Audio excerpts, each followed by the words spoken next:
Hello there, it is Tyler here, and today I've put together a patcher plugin or preset or whatever you want to call it to just basically make a few functions that you might do a little easier, and I kind of put it together in some form quite some time ago, but I just thought I'd package it up in a little bit nicer of a presentation for myself and others to just make a few common things that I did or needed to do at a time a little bit easier. So basically it's a high-pass and low-pass filter with two LFOs, one synced to tempo and one not, as well as a sample and hold, and a limiter and clipper. It's basically just what's going on in here with a lot of formulas and such to set that up, and it's running through a Fruity Love filter to actually use the filters of it as the engine for the whole thing here, or most of it. And I did put this together before the most recent update, which included the VFX script, which is kind of going to allow for a lot of different things you can do more easily than writing with Fruity formula controllers. So in the future, this might be a little bit more easy to set up than having all of these things happen. But I just figured I might as well finish everything up and just let it work. And that's where we are. I used this in the most recent EP of mine, In the Box.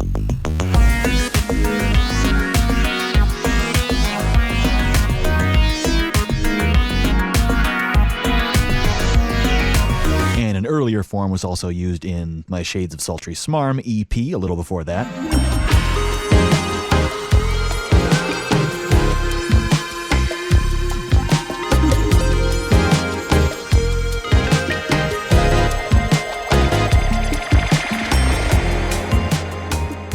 But there's obviously all sorts of different filters, and you can set this up to actually run with other filter plugins if you want different character to it, etc. But I just use that since it's a pretty common and easy to use filter, and I could kind of limit the amount of CPU usage and things by sticking to first-party plugins and things like that. But it's a pretty complete version of a filter. There could be lesser, lighter versions even than this, but that's why I put the -1, because I'll probably do little tweaks of this in time as I kind of mess around and do different things. And I'll probably do different kinds of plugins in Patcher as well for different quick purposes that come up. And I have done that again. I just haven't packaged it up in a nice way just yet. And I kind of got into the swing of doing so with this one. So like I put hints in the hint bar on the top left. When you hover over things, you do that by right clicking and adding a hint. So that helps and just makes everything a little bit easier for others or for yourself later if you forget what something is. And eventually down the line, maybe we'll do kind of a plugin like this, start to finish in a video or something, but for now I just kind of put this together to figure things out and just cover a commonly used tool, of course being a filter. I also just don't like having two filters on there if I want to have a high pass and a low pass. I just want to try and organize things so I know where and how to do whatever I'm thinking to do without having to take steps to think of how to do it. And I figured that could be useful for others as well. So there'll be a download link in the description, and then that will give you a .fst file. You can just drag and drop that onto a mixer track and that'll load it up just like anything, or you can go in, add that to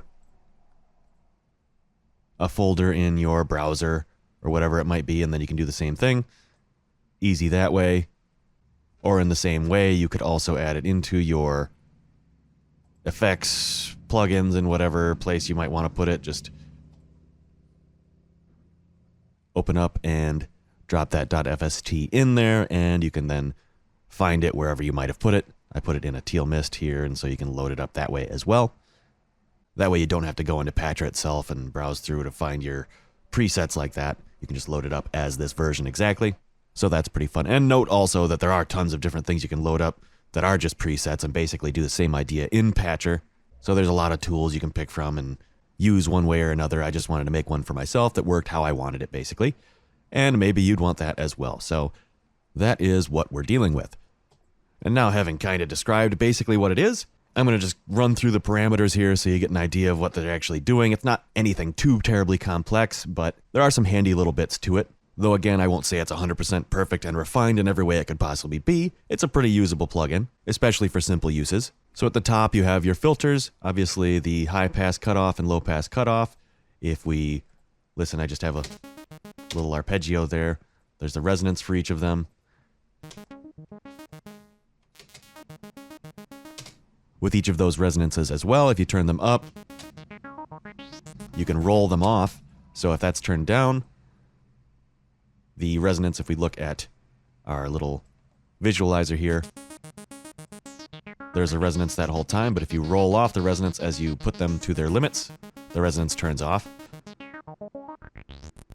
So that can be an amount, or if it's all the way up, it's completely off. Just basically a multiplier there. So that can be helpful if you don't want to have a ringing frequency at the high end, basically.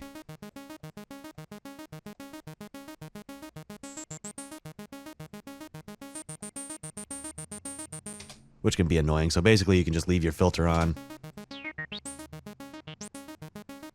without worrying about it coloring your sound. And that was one of the large reasons I wanted to make this plugin in the first place. But I also added a auto bypass, which doesn't work perfectly. That's why there's a little rough here, because it actually just basically turns it to dry every time you have your high pass and low pass in their off positions, basically. Because even with resonances off and everything, just going through the filters of at least this particular plugin, the Love filter, it does color the sound a tiny bit, and a lot of filters I've used do that. So in order to completely bypass, you'd have to basically just turn to completely dry, which you can do manually here. You can automate that and just turn off that filter completely if you don't use it. But there is the auto bypass that basically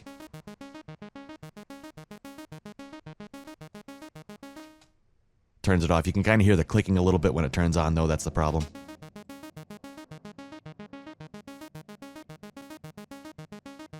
And that's why I added the little rough to the bottom. So if you want to do that manually, just automate that to dry every time you don't want the filter on. And that's basically what it does. It just doesn't do it perfectly smoothly. So that'd be more for like a live use of it, for instance, if you wanted to use it that way. You also have a smooth button, which just smooths the movement of the filters. You can link the high pass filter to the low pass filter cutoff, and that just basically makes it a band pass if you turn it all the way up. And then you can use both of their resonances.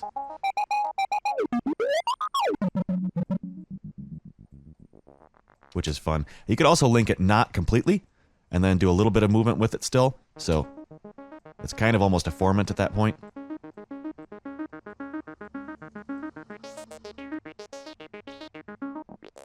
So you can get different vowel sort of shapes with different positions and offsets for each of those resonances if you want to try a few interesting things like that. And it's fun to do that just to experiment sometimes. Then we have our LFOs down below. The free LFO is just using a peak controller. So essentially that is just taking these values and feeding them into that peak controller for the parameters, amount, speed, and the shape. So it's just a free running LFO that is not really linked to the tempo, and so you can automate the speed smoothly, which the synced one has stepped movement. This one can actually automate smoothly to different speeds. And that will adjust the low pass filter. So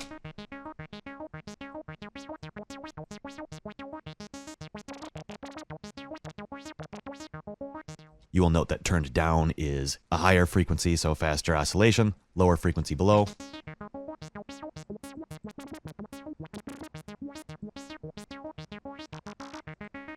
But that's a fun thing to play with. And then over to LFO2, this is linked to the song time.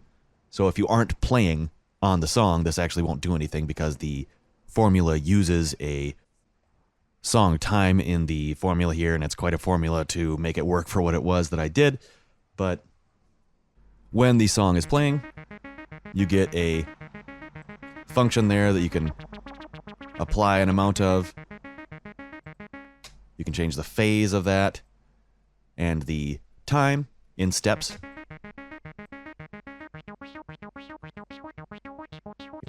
There's a phase linked in steps, so you can get it at certain points of the cycle, and then you can fine-tune that a little bit just to make sure you get the beginning of your cycle whenever you want it to be. So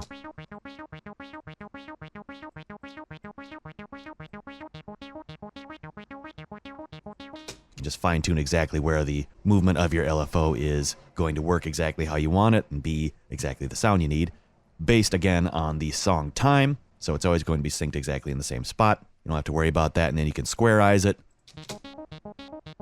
which you don't see in this display here, but if we move around, we can kind of get the idea of what's happening. But that can be fun to do, allowing for some rhythmic movement. And note again that these can be linked together, so the high pass can move with it.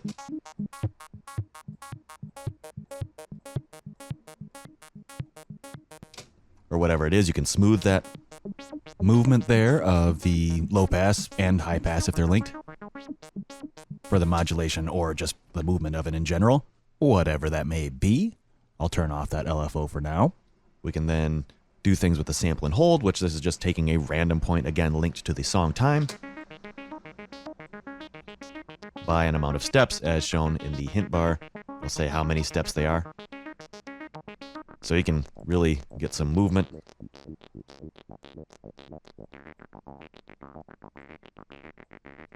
Of that filter, however you want to set it up to be. And it's worth noting also that as these build up, the formulas keep it within the upper and lower limits. So if you turn, for instance, the low pass cutoff up and then add in the amount, once you get over that, it starts to apply it just the full travel rather than potentially skipping over the upper limit. So that might be more evident with a LFO. So adding that in.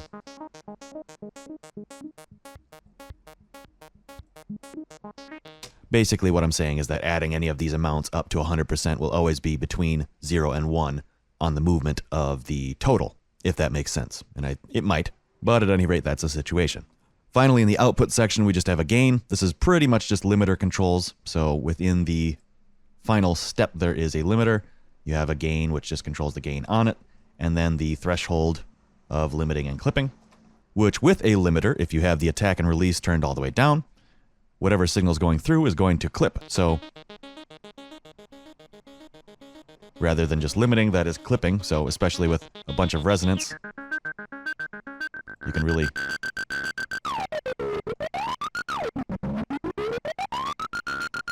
distort a sound by doing that, and that can be cool for a lot of things. However, if you do want it to be a softer limit rather than a hard clip, you can turn that attack up. It does add latency though, so there's however many samples of latency added on there, and so that pushes all of your latency compensation, however that's set up. So it does add a little bit, but it is a cleaner distortion, however much you want to set it up by,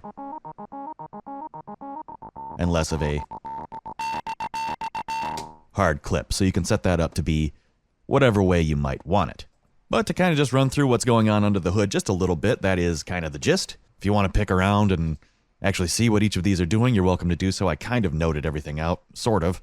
It's not 100% perfectly done so, but it is enough that you can basically get the idea. It is enough that I could follow my own work, so maybe it would work for you. But if you just want to use the plugin as well, you're welcome to download that preset and put it in, as I said, and it is just a handy little thing to do. And I do think, again, that I'll probably make a few different versions of this over time. This being the first iteration, even built before there was the VFX script and things like that. I think I can do a little bit more efficient of a job even than what this was. I was kind of trying to do it efficiently with what the tools were before, but then they released that VFX script, and I think that kind of opens up a lot of possibilities with it.